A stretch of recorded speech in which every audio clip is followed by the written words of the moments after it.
सम्यक संबुद्ध को प्रणाम। भगवान के धर्म को और पवित्र संघ को त्रिवार प्रणाम, जिनके द्वारा हमें इन 3 रत्नों की प्राप्ति हुई है, मानवता प्राप्ति हुई है। ऐसे बोधिसत्व बाबा साहब के धर्म क्रांति को आखिरी सांस तक समर्पण। श्रद्धालु बुद्ध के अनुयायियों, आज संसार में बहुत सारे लोग दुखी है। उस दुख के कारण नहीं जानते हैं, लेकिन 2600 साल पहले तथागत सम्यक संबुद्ध ने उन दुखों के सही माने में व्याख्या की है कि वे दुख 12 प्रकार के होते हैं। उनके कारण 3 होते हैं, उसका निवारण एक है और उस निवारण का एक मार्ग है। तो हम पिछले वीडियो में दुख जो 12 प्रकार के हर मानव के जीवन में आते हैं, उसमें से आज 4 नंबर का जो दुख होता है उसके बारे में गहराइयों से जानने वाले हैं। वो 4 नंबर का दुख है मरणमपि दुखं। जैसे पहला जातिपि दुखा, जन्म होना दुख है। जरापि दुखा यानी बूढ़ा होना दुख है। तीसरा व्याधिपि दुखा यानी कोई बीमारी होना, रोग होना, शिकार होना दुख है। तो आज जान लेंगे मरणमपि दुखं। मरण आना, मृत्यु को प्राप्त होना, मर जाना, ये बड़ा दुख होता है, दुखदायी होता है। तो आखिर शास्त्रा ने इस मरण की व्याख्या क्या की है? तो आओ थोड़े पहले पाली भाषा में जान लेंगे, फिर उसका अर्थ अपनी भाषा में समझ लेंगे, फिर पता चल जाएगा कि मरण दुख कैसा है। तो तथागत कहते हैं, तेसं तेसं सत्तानं तम्मे सत्तनिकाया च्युति चवनता भेदो अंतर्धानं मच्चु मरणं कालकिरियानं खंदानं किलेवरस निक्षेपो जीवित इंद्रियेषु उपेच्छेदो अयं उच्यते भिक्खवे मरणं। भिक्खु पूछते हैं कि भगवान आखिर मरण क्या होता है?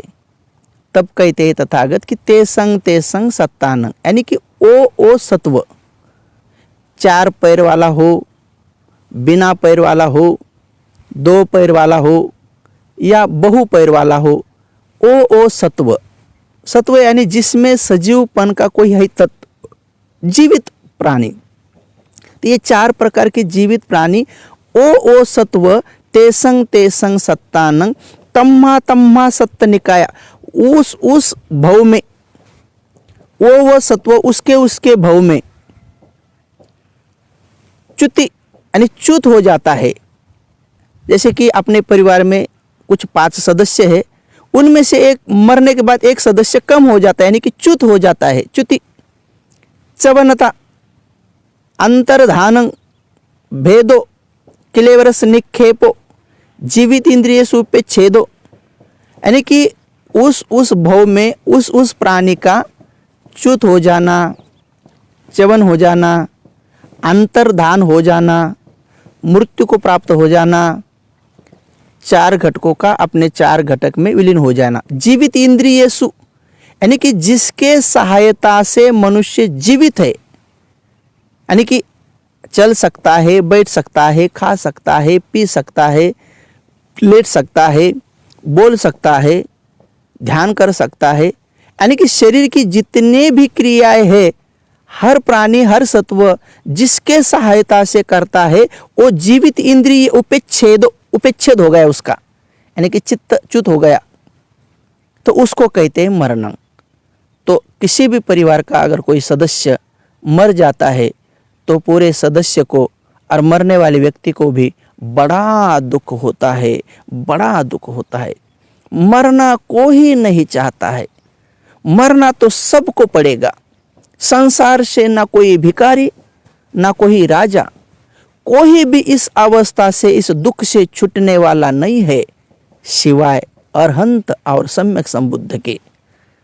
संसार के सभी लोग इस दुख के, इस मरण के चपाटे में आने ही वाले हैं। मार उसको अपने शिकंजे में लेने ही वाला है। तो ये मार मृत्यु का दुख कैसे देता है और कैसे दुख होता है, तो उसके बारे में समझे।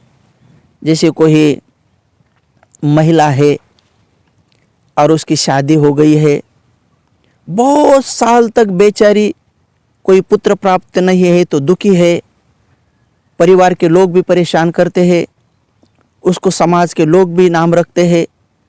और बहुत सालों के बाद अगर कोई बच्चा हो जाए तो उसके खुशी का क्या ठिकाना, बड़ी खुश हो जाती है, संसार में हरियाली आ जाती है और प्रसन्न हो जाती है, मानो उसके जीवन का सब कुछ उसको मिल गया।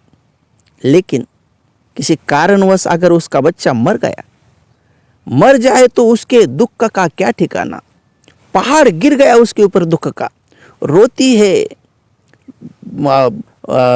जोर जोर से मुंह को थपथपाती है, बालों को नोचती है और अपने छाती को पीटती है।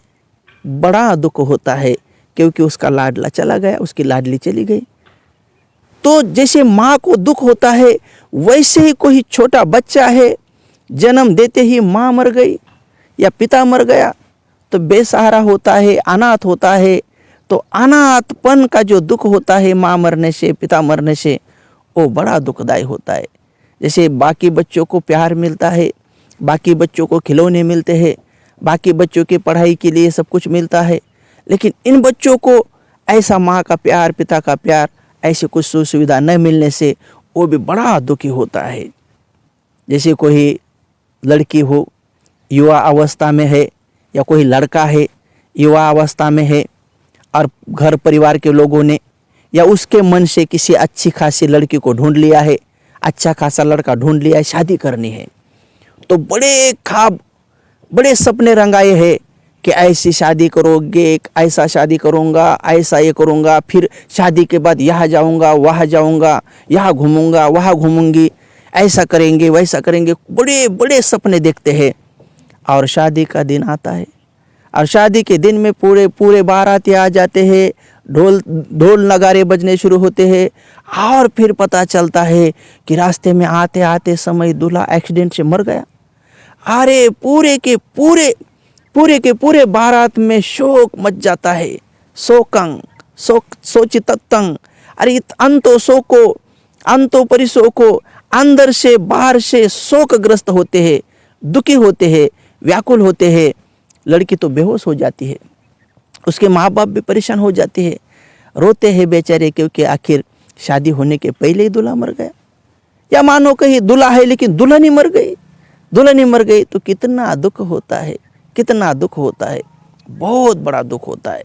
किसी के पढ़ाई के समय अगर पिता मर गए, या कोई 10वीं के एग्ज़ाम के पहले कोई लड़का लड़की मर जाए, या 12वीं के या एग्ज़ाम के दिन रिजल्ट आ गया और मर गया, अरे रिजल्ट आ गया रे, लेकिन रिजल्ट देखने के लिए नहीं है, तो बड़ा दुख होता है।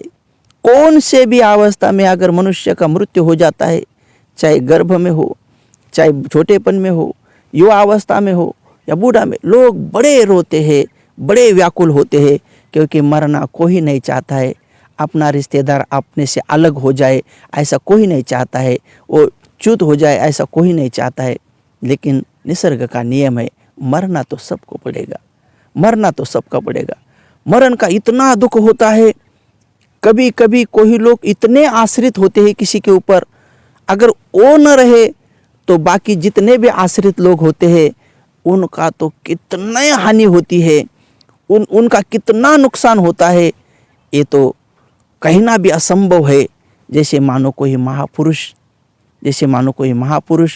अगर कोई महापुरुष शरीर छोड़ दे, त्याग दे, जैसे कि बाबा साहब अगर 6 दिसंबर को महाप्रयाण हो गया, उस समय बाबा साहब चले गए तो कितना हीन दीन दलित दुबले और जितने बहुजन लोग थे कितने दुखी हो गए, व्याकुल हो गए, क्योंकि शरीर बाबा साहब ने छोड़ दिया। लेकिन ये लोग बाबा साहब के ऊपर आश्रित थे, उस महापुरुष के ऊपर आश्रित थे, तो धाय धाय रोने लगे। कि हे बाबा आप कहाँ गए। ऐसे करते करते लोग रोने लगे। तो जब रमाबाई भी चली गई थी तब बाबा साहब रोने लगे थे, क्योंकि संसार में वो तो बड़ी सहायकारी थी, बड़ी हितकारी थी। तो संसार में चाहे कोई भी हो, अगर ये मृत्यु एक्सीडेंट से कभी मृत्यु होता है, कभी पानी में गिरने से होता है, बिजली गिरने से होता है, कभी ट्रेन के नीचे आने से होता है, कभी कभी पहाड़ से गिरने से होता है, तो कभी विष बाधा से होता है, तो कभी दवा पानी न मिलने से होता है, तो कभी अलग अलग प्रकार के पूरे शरीर में रोग होते हैं और उसके मारे पीड़ित होकर मर जाता है।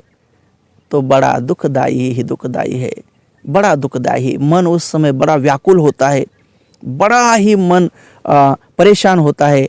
और ऐसे अवस्था में अगर कोई मरता है तो आखिरी में दुर्गति भी होती है। उसका एक दुख है कि कोई आदमी मरते समय पश्चाताप करता है कि मैंने जीवन में ये काम अच्छा नहीं किया, वो अच्छा काम नहीं किया, वो बुरा किया, ये बुरा किया।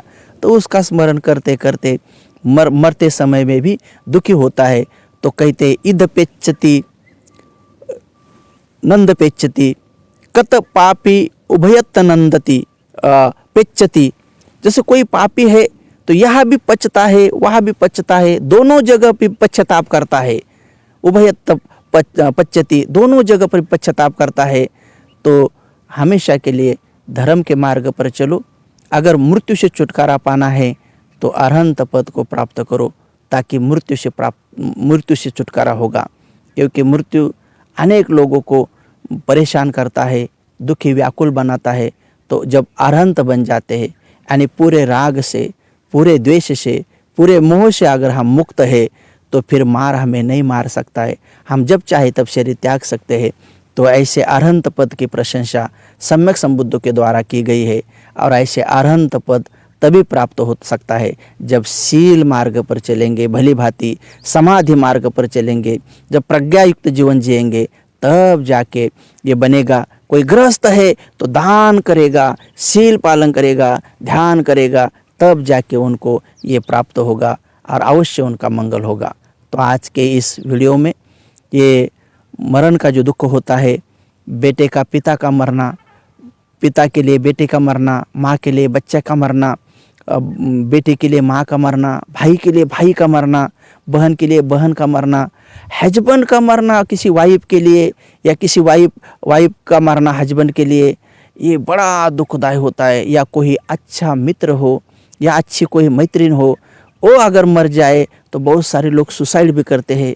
कोई अगर प्रिय कर मर जाए या कोई प्रिय से मर जाए तो फिर बहुत सारे लोग वो भी सुसाइड करते हैं कभी कभी, नहीं तो सालों साल पागल हो जाते हैं कभी कभी, हॉस्पिटल में भर्ती करने के बाद भी उस अवस्था से बाहर नहीं आते हैं। तो ऐसे ये मरण बड़ा दुखदायी होता है। तो भगवान तथागत सम्यक संबुद्ध कहते हैं कि मरणम पे दुखं। तो इस मरण अवस्था से बाहर आने के लिए सभी ने धर्म के मार्ग पर चलो और अपना मंगल साध लो। सबका मंगल हो, सबका कल्याण हो, सबकी स्वस्थ मुक्ति हो, सभी प्राणी मृत्यु से, भय से, व्याकुलता से दूर हो। भवतु सब मंगलं, भवतु सब मंगलं, भवतु सब मंगलं।